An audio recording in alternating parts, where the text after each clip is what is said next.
I'm just going to start off my speech by talking about one of the people that I identified with in the element, and that person is Meg Ryan, who's an actress. The reason I'm starting off this way is because I want you all to know that this makes me really nervous, and it really shouldn't bother me. I grew up on stage acting at a community theater and my church and my school, but just like Meg, I have no problem getting up on stage and being the center of attention. The only thing is that both of us don't mind being on stage when we're acting as somebody else. It gets a little tricky when I have to completely be myself and talk about me. So here it goes. As you probably noticed, I'm dressed like semi-nice today, which I don't normally do, but except for last Thursday, but I didn't get to go, so I had to dress nice again. And I'm wearing high heels, which I've only ever done for school dances. These are actually prom heels. I love prom. But Meg Ryan once said, "When I wear high heels, I have a great vocabulary and I speak in paragraphs. I'm more eloquent. I plan to wear them more often." So I wore high heels to hopefully feel more at ease about giving this speech.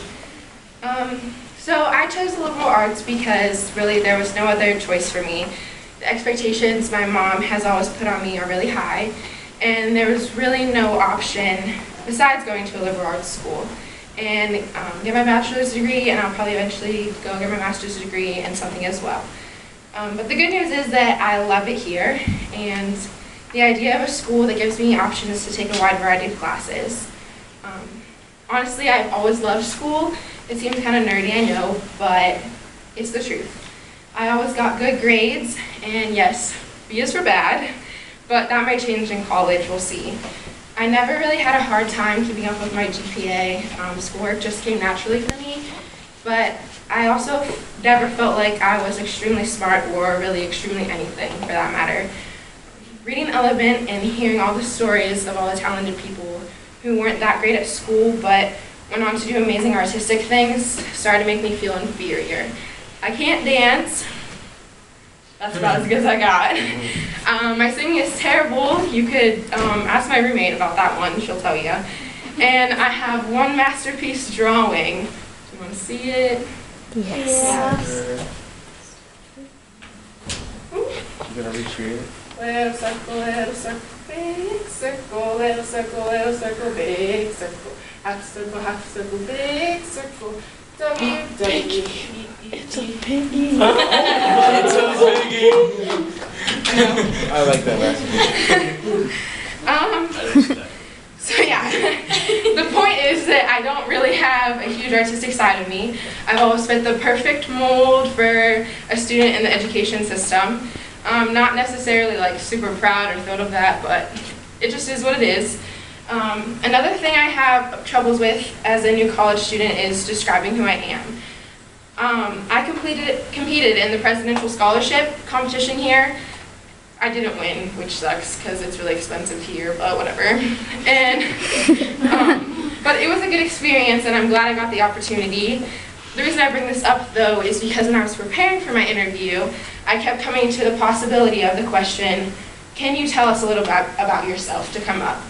At the time, my answer seemed simple.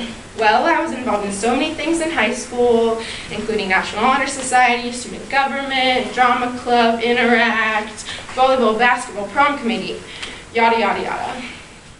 The answer now bothers me, though. I'm not part of any of those things anymore. I don't really even know who I am without all my high school activities, and I'm still trying to figure that out. I'll get back to you when I know. What I realized, though, is that I am good and I feel passionate about forming relationships with people and getting to know others on a deeper level than small talk. I've never really been good at small talk. I'm so curious to understand where people come from and what forms their personalities.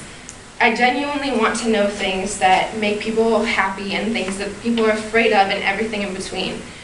It's not because I'm nosy or anything like that, but I find joy and peace in connecting with other people, and I don't feel so alone that way, and I don't want others to feel alone either. That's where my element lies. I guess this passion is what led me to wanting to pursue a career in education, I have an interest in working with children and attempting in every way possible to get to know them and make a positive impact on their lives. I've had many teachers that I can still go to today and talk to about anything because they were just always there for me, and they always gave me the opportunity to get to understand me and bring me out of my comfort zone. But although I was the model student, I'm open and I understand that not everybody's just like me. And being here at a liberal arts school is opening up doors to get to know and understand all different kinds of people, so that hopefully soon in the future I can guide my students in the right direction. I just want to end with a quote because I absolutely love collecting quotes. I have a book full of them, and the joy I feel when I realize that they apply to my life as well. Life isn't about finding yourself, life is about creating yourself, and hopefully I'll create myself here.